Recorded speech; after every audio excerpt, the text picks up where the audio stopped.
Hey everyone, welcome back to another video. In this one, I'm taking a look at Emma Frost. This character has been on that community poll or list for about a year now, so that would mean that she was one of the characters slated to get a tier 4 and a uniform, and a lot of us suspected that she would get a seasonal uniform since she's a female character and she is a popular character as well, so that's kind of easy money for the game developers to release her as a seasonal uniform, which is obviously what they did because she is paywall, she isn't crystal wall. That means you need to buy something to get the tokens to be able to unlock her. A lot of players, including myself, were looking forward to Emma's upgrade. She was already pretty good as a PvP character with 1 life before, at least before all the crazy immortality and revives started to kick in to the PvP meta. And a lot of us kind of expected that with the tier 4 upgrade boosting her and a seasonal uniform, which are usually one of the strongest ones that a character can get, would really push her to be a viable PvP character that has 1 life, or potentially could have gotten more to allow her to maybe, I don't know if she would get a revive, but maybe get the immortality effect or some other kind of strong PvP effect to let her compete with the immortal and revive characters that are just running amok in PvP. Sadly, she didn't get either of those effects to allow her to compete in the top 10 PvP meta, but she did get a substantial kind of improvement in her kit, or at least some shuffling around to some extent, because now her iframe ignore has the heal on it, invincibility, and she also got full immunity to incapacitation added to her kit. She also got a shorter cooldown on the iframe ignore and a bunch of other small improvements like skills that can be cancelled and layered on top of one another and things like that. However, the issue with Emma is essentially the same as Shalabal. The cost is just way too high for the performance that she provides. You essentially have to spend crystals to unlock the character, then you need to pay to get the seasonal uniform, you also need to get her artifact, and you need to build up the character as much as possible to the max to be able to take out just singular lives of the top 5 to 10 PvP metas, or get lucky enough to take out both of their lives, which usually doesn't happen. And for that same cost, you can basically just build up other native tier 2 character that can be free and can actually be in the top 5 meta.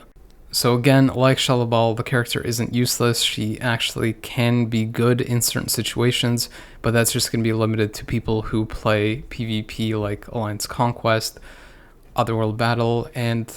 Team Battle Arena at kind of a high level where you actually can substitute this character in for another and will bring you value that way. So for those reasons and the same ones as Shalabal, I think the devs should consider buffing her, and I'll mention some changes that they can do to improve her performance, even if they want to keep her at 1 life and not add anything like immortality or revive. Regardless of this, I essentially maxed out the character completely to see what she could do. So I got Engraved Odins, I got the 6-star artifact at level 20, I got a brilliant CTP of Conquest, which I thought was the most ideal for her. I also tested out a brilliant CTP of Authority, but found that the Conquest worked a little bit better than that, even though the brilliant Authority was also a viable option for her. And I'll show you how the two compare later in the video. I did test out the mighty versions as well, so the results were similar to the ones you see for brilliant versions. And I didn't really use a damage proc for her testing in PvE. I don't really think that she has much value there, but regardless, I did run tests on her to see how she would perform there, as well as in things like ABX. So the first test I did in PvE is to take her into stage 34 of Null without using a leadership or supports or a damage proc. And I was able to complete this stage with about 1 minute and 20 seconds remaining, which is okay. If you want to build Emma for PvE because maybe you don't care about PvP at all, then I would recommend using a CTP of Competition for her. She doesn't have guaranteed crit, so that ideally should work the best, but you could obviously also run a CTP of Rage that should also work pretty well. You could even run a damage proc CTP like an Energy or a Destruction, a single skill damage proc that is, because all of her skills can basically be cancelled pretty quickly, so all those are viable options, but the CTP of Competition would likely be the most ideal for PvE across the board, World Boss Legend Plus, and things like ABX and ABL if you decide to use her there for whatever reason. The rotation that I'm using for Emma is different from the one in the skill preview. I'm not sure why that one is displayed as it is, but it's not the most ideal one. The one that I tested is to do a 1 delay cancel and then do a 2 cancel 5, cancel 4, cancel 3. You don't necessarily have to do the 1 delay cancel, but it does add a little bit of extra damage on top of the full rotation. Once you have the ultimate available, you can do the same thing. You can use the 1 or not, but you would do a 1 delay cancel, and then you can do a 6 cancel 2, cancel 5, cancel 4, cancel 3. So you basically just weave in the ultimate skill between the first and second skill, or if you don't use the first skill, you could just open with that and do the same rotation going from 2 to 5, 4, and then 3. If you have access to the tier 4 skill, you want to use that before you go into your rotation, because it can give you up to 70% increased damage versus the boss that you fight in World Boss Legend, because they will always have more health than you. So you want to use that at the start, because obviously you can also build up that skill again once you go through the rotation. You saw in that last clip that getting Emma to level 80 essentially improved my clear time by about 1 minute and 50 seconds, but because the fight was over fairly quickly, I had to go to a higher stage, being stage 54, so that I have a better kind of thing to compare to when I get Emma to tier 4, so that I don't complete it too quickly. I also decided not to use a leadership and support this time around. And with that, I was able to clear the stage with about 1 minute and 20 seconds remaining. Similar to Shalabal, Emma also gets a great tier 4 upgrade, not only the skill, but also the stat bump. She basically gets about 18,000 energy attack increase for my account, which is pretty damn good for a native tier 1 character.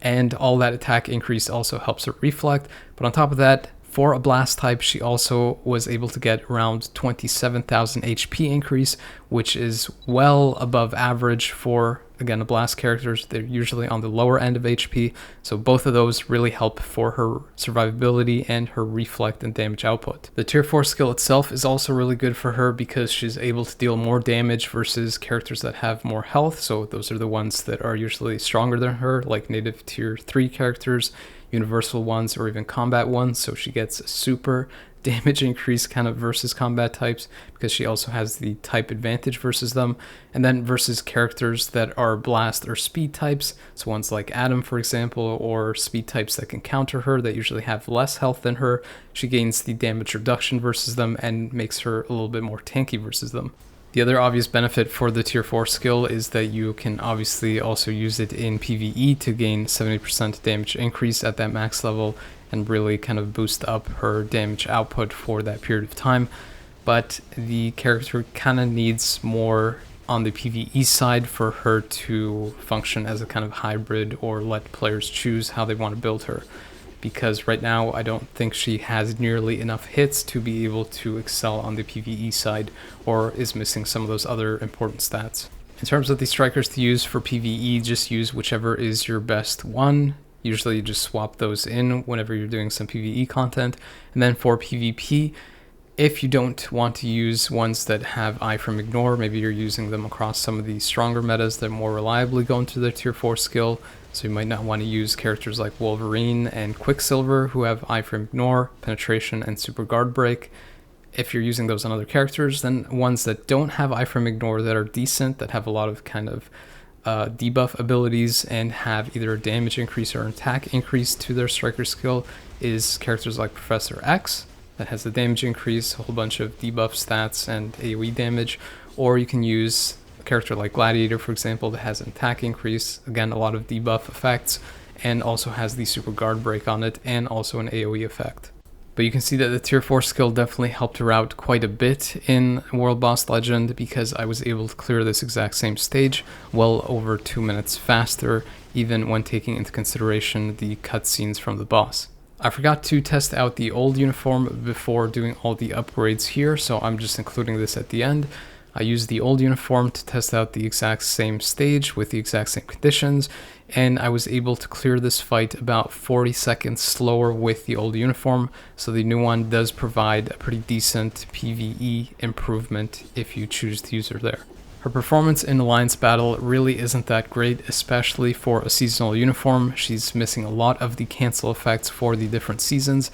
and she doesn't have nearly enough hits to be able to be kind of considered a viable option here. On top of that, she is also missing guaranteed crit, which usually helps out for consistency in these modes. Even with 2 amazing supports and the seasonal uniform, I was only able to score 9.5 million without a damage proc, which just isn't really good enough. With the tier 4 unlocked, I was able to improve the score by around 1.5 million, but this just isn't nearly good enough for a seasonal uniform for the character to be usable in Alliance Battle. If she was to be good in this mode, she should have been able to score anywhere from 13 million, 14 million, or even higher. If you're hoping for Emma to have value in PvE with this one, you're kind of out of luck, but fortunately she does have some use in PvP. As I mentioned earlier, you do need to have Emma as close to a max build as possible, and that means that you absolutely do need her artifact because the reflect is a major part of her kit. As you can see here, the first test that I didn't take her to tier 4, I was testing her at level 80, and with that reflect, she was capable of taking at least 1 life of sentry. The tier 4 skill definitely does help Emma out. The HP increase and attack increase synergize well with the reflect, and that added survivability can allow Emma to survive long enough to actually reach the tier 4 and gain even more survivability or even more damage versus opponents that have more health. In this clip, I wasn't able to take out both lives of sentry, which I guess kind of makes sense for a character that isn't a native, but I was able to survive a lot longer, which means that she would perform even better versus characters who aren't really at the very top. And you can see that I was even able to get the tier 4, just sadly she ended up dying before it activated. She doesn't really fare too much better versus Null because most players usually run a Mighty or Brilliant Greed on the character, and Null often survives enough for the top proc to activate, which kind of ignores damage reduction. So even though Null doesn't really remove the effects that Emma has for the damage reduction, that Greed CTP with the top proc activating can bypass that, and she can end up dying that way. In my testing, the Brilliant Conquest did end up performing better versus the top metas, so that is what I'm showcasing for the rest of this. As I mentioned in the Shalabal video, the Brilliant Conquest for Emma just synergizes better, similarly to how it did for her, because Emma opens with the 3rd skill, which is her iframe ignore skill. It also has invincible on it, so if you have the authority, the bottom proc doesn't really do much for you, and if you haven't kind of filled up the steel proc to get the damage reduction from that, it really won't give you any kind of protection if the opponent just immediately opens with the iframe ignore and the penetration to go through all of that invincible. You can see that with the Brilliant Conquest, I was able to take down both lives of sentry, but you can also see from the clip that it was a lot of effort to do that, and it's not going to be a consistent thing. The matchup Emma versus sentry just isn't really a good one. Even though Emma has immunity to incapacitation now, meaning that that effect can't remove her damage reduction, she can still have that removed from characters that have remove all active buffs or remove all buffs, and sentry has remove active buffs on his iframe ignore skill, which means that as he continuously keeps spamming that, it will remove the damage reduction from her, and sentry will be able to essentially just one-shot her or win the fight over a long period of time. And it's even worse for her if that sentry has like a Mighty or Brilliant Conquest, because that gives him immunity to reflect as well, which is a major part of Emma's kit. If you're wondering what I'm talking about, that little flexing arm icon at the very bottom of the icon list is basically the damage reduction that Emma gets. You can see as soon as Sentry uses his iframe ignore skill, that buff icon is removed from her, meaning that she doesn't have that damage reduction anymore. So if the developers really want to make Emma a threat with this premium uniform while still maintaining that single life and not giving her revive or immortality, then they also need to give her immunity to remove active buffs, because that way she can always keep this damage reduction up versus the majority of the roster. There are only a few other characters that can remove that buff, like Thanos, which removes all buffs, not just active ones, but there are still ways to bypass this by getting actually a type enhancement or advantage versus Emma with speed types, so you can kind of bypass it that way, or just using a Brilliant CTP of Greed or Mighty CTP of Greed that can have that top proc or the ambush proc, or even other stats that ignore damage reduction. Outside of adding that immunity to remove active buffs to the character's kit, one of the other things that they could do is also increase her hit count so that she becomes more viable in both PvP and PvE, and potentially even give her a super guard break on one of her skills, maybe the 5th or the 4th skill, just something outside of the 3rd skill, because usually when she iframe ignores, you do want the opponent to be able to still target you so that you can reflect back, regardless of the fact that she is in an iframe when she does her 3rd skill that has the iframe ignore on it too. These changes will provide her with more consistency for the majority of the roster and potentially allow her to be more viable in PvE, but versus the very top metas, she will still have some issues because they are just completely stacked. Not only do they have strong CTPs, but oftentimes they are mighty or brilliant greeds that can bypass that damage reduction and take her out pretty easily.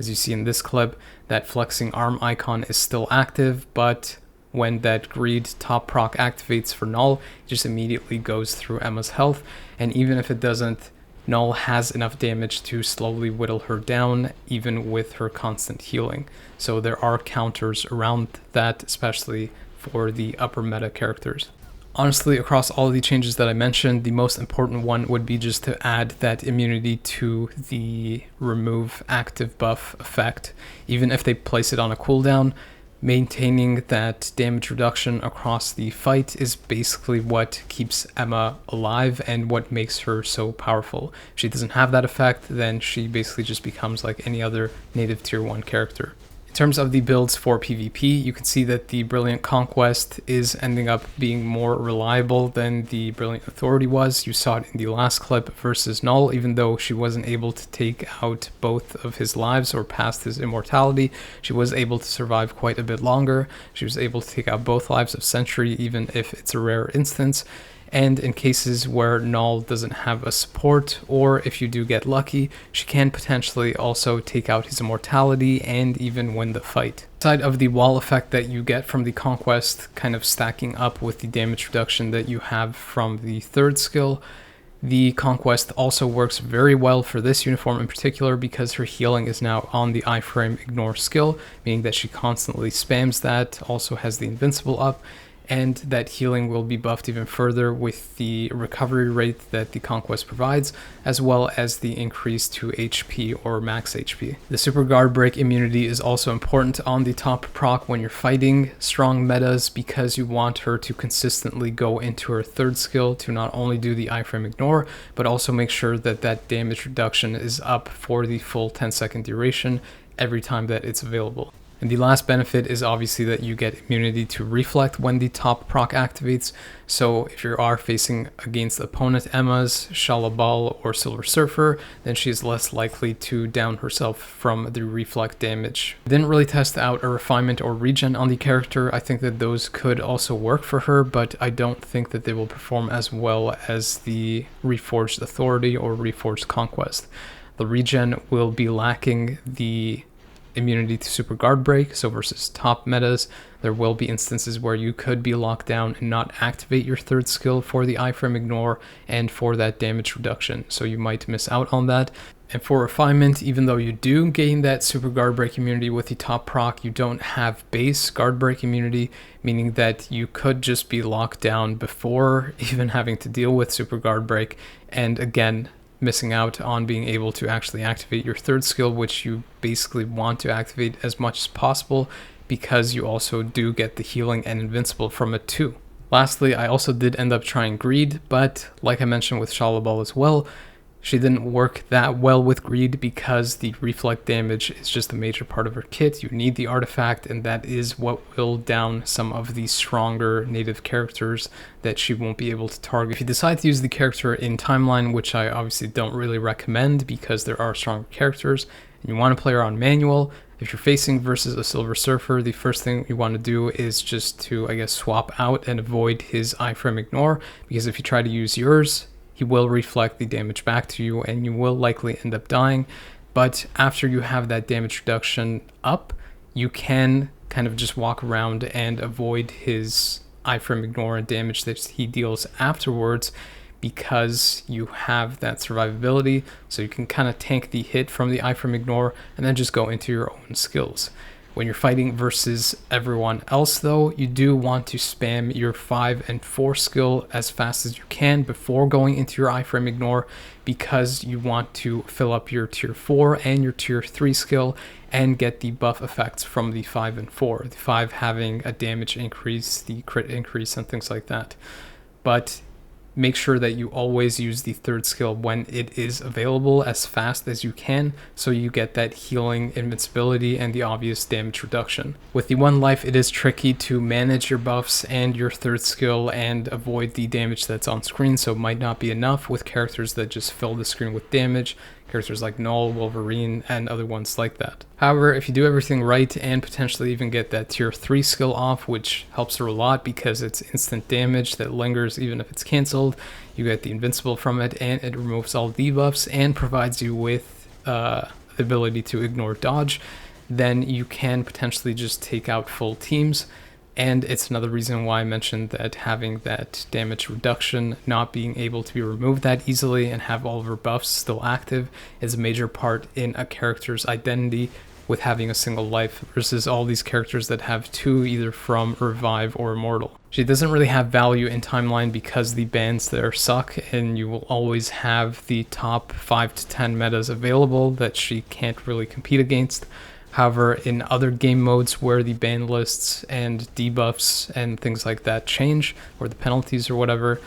then she does have value. So those modes would be Otherworld Battle and Team Battle Arena, similar to how Shala Ball functions, that you can also see in this clip. Having a character that can reflect damage back to 3 other characters, or even just immediately reflect bomb the characters that have damage on the field, is pretty big. So Emma will have value in Team Battle Arena, but it just really depends on the penalties and the bans, because on the starter weeks where all the top metas are available, she won't really have much value there. It's more so during the later weeks when more of the top metas are banned that she will be able to shine. Her value in Team Battle Arena is going to be a little bit less, I would say, and a little bit trickier to say how good she will be there, because usually the bans there allow for a lot of the top 10 PvP characters to be available, and she will have some issues versus them. You can see here that in these tests I did use Shala Ball and Emma to kind of do a lot of reflect damage back to Sentry,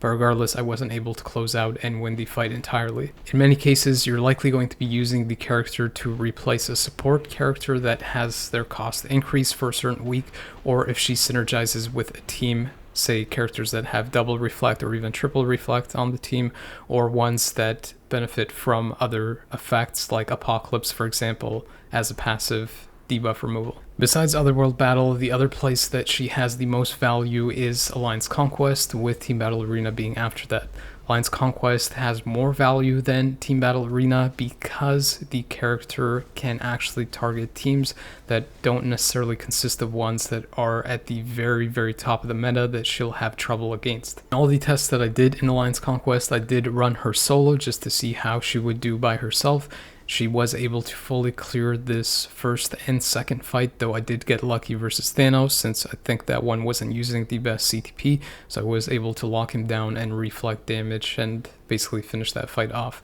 But versus a well-built Thanos, you'll see what happens in the second fight. In this first fight, because she can maintain that damage reduction buff and there's no characters that can remove that from her, she was able to take out both a Doom and Magic, though I was a little skeptical if Magic would be able to take her down because she had agreed proc and could potentially go through the damage reduction there. I would highly recommend that you don't use Emma versus Thanos because Thanos has a very fast iframe ignore. As soon as Emma uses hers and gets that damage reduction, Thanos will use his and remove all buffs, including the damage reduction, and basically just one-shot her, and he'll also be hiding in iframe, so he won't take the reflect damage for the most part. Adam would be another tricky character to go up against because he also has that remove active buff on his second skill, or the iframe ignore skill. So you can see right here that she doesn't have that flex icon because he immediately used the second skill, but fortunately because that Adam had a damage proc, he was able to immediately down himself from the reflect damage.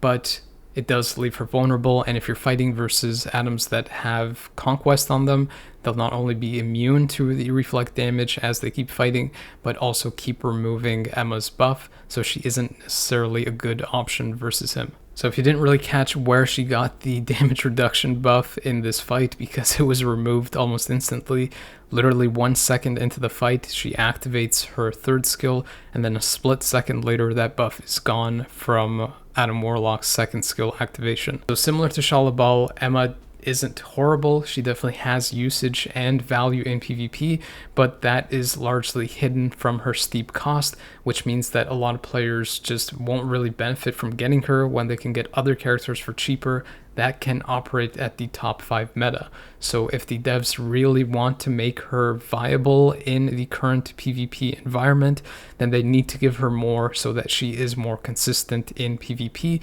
since she doesn't really have any usage in PvE. If they wanted to make her more useful in PvE, then maybe add more hits, but if they really want to push her for PvP like they have, then they really need to give her that main effect, which is the immunity to remove active buffs. A lot of top metas have that effect, and they will essentially just remove the main kind of unique effect that Emma has, which is that very high damage reduction that actually allows her to function with a single life and doesn't necessarily need revive or the immortal effect, because you also have the reflect that unfortunately you also have to get her artifact for. In short, the character just really isn't worth the cost for the majority of the players. She's only really going to have value for people who are in the end game of PvP, who are pushing in things like Alliance Conquest, in the top of Otherworld Battle, and Team Battle Arena. For everyone else, you just really have better options than her. It is pretty sad that this is the best that we can get for a character that we waited so long for, especially one that is a premium cost that you need to get with crystals, and who is now basically paywall for PvP, because I did test out the previous uniform, but there wasn't really too much to show because the previous uniform just didn't have the benefits that this one has with the healing and the invincible. So oftentimes you would just die almost immediately, even more so than this one. You don't really get iframe on the third skill with the previous uniform. You pretty much just end up dying immediately as the top natives just start attacking you. I highly urge the devs to consider giving her that immunity to remove active buffs, even if it needs to be on a cooldown because they're worried she'll be too strong, then just do that. But characters that only have 1 life, as I've mentioned in other videos, just need to have stacked kits, and her having that really high damage reduction is one of those things that gives her a stacked kit, along with the healing, invincible, and the reflect. But if she can't maintain those buffs, it basically just doesn't matter at all, and she can't really do anything with that singular life. So the devs also have to make sure that those buffs can't be removed for the characters that they want to be strong with the single life. That pretty much does it for this one. It's just really unfortunate that we keep getting new characters or new uniforms that people are actually excited about when they see the kind of teasers and things like that, or ones that they've been waiting for in Emma's case, but the performance just really doesn't meet the cost. And in these cases, the costs are so steep that pretty much the minority of people can invest in them or even want to invest in them, making them a skip for the majority of the players and making them just look forward to the next patch, which basically is just a repeat of the cycle and makes the game boring. Hopefully the devs realize this and either improve the performance of these characters, reduce the cost, or just end up releasing them at a higher quality to meet whatever costs that they are setting. Anyways, I did put a lot of effort into this one and the Shalabal video. I started the testing as soon as I could so I could get these videos out promptly. If you did enjoy this video, please make sure to like, subscribe, and potentially share this with others. It could help them out, and it definitely helps my channel grow so I can make more videos like this. I always appreciate people taking the time to watch my videos, so thank you, but the video is now over.